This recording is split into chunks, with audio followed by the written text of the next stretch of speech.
Do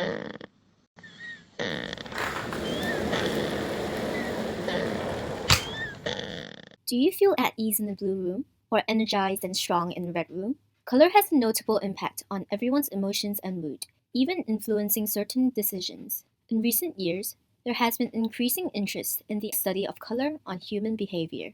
It plays a significant role in marketing and how products may appeal to customers. Research proves that brand recognition increased by 80% due to color enhancing memory performance. Colors are associated with certain ideas or meanings and impact how a product is marketed. For instance, if an ointment you were using to treat a cut was suddenly red instead of the expected white, would you still be willing to use it? A patient's color association impacts the effectiveness of a drug, which could be measured by physical signs such as blood pressure or heart rate. The placebo effect is observed, where a substance with no known medical effect is administered, and the beneficial results can only be attributed to the patient's belief in the medication. Additionally, color assists in drug recognition. It ensures they aren't confused with others during manufacturing or mixed up with different medications by the patient. Essentially, color is simply the way our eyes perceive light. People can perceive color differently depending on the structure of their eyes. Color blindness, for example, is a vision deficiency that affects 8% of men and 0.5% of women. It's very much possible that someone colorblind has no awareness of their condition. They think they see the same red as everyone else, the same green as everyone else, when they're actually not seeing the same vivid colors. The same can be said for techchromats, who possess 4 types of cones in the eye, instead of the typical 3.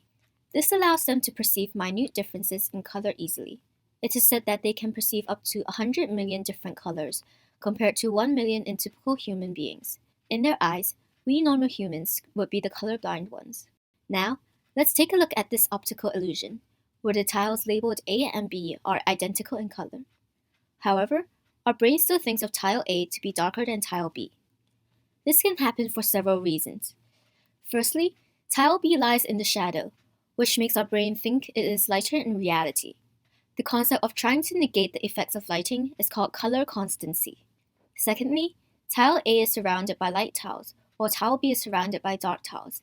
This is how context affects our perception. When looking at the surrounding color, our eyes get so used to seeing that color that we end up perceiving other colors in relation to that color. It's kind of like being in a silent room, then pausing when the sound of air conditioning stops. We were so used to the humming sound that we perceived it as silence until it was suddenly gone. Lastly, and most surprisingly, the most important factor is that we know what it's supposed to look like.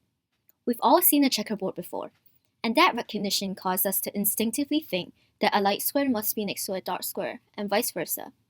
It's fascinating how our perception of reality and what we think we know can alter what we see. In the real world, we assume many things to be a specific color, and hence perceive them to be of that color, even when it might not be true. In conclusion, we must take into account that the things we see may not be the most accurate representation of reality. Therefore, the next time you go to a market with your family to buy meat, look up and see if the lights are red.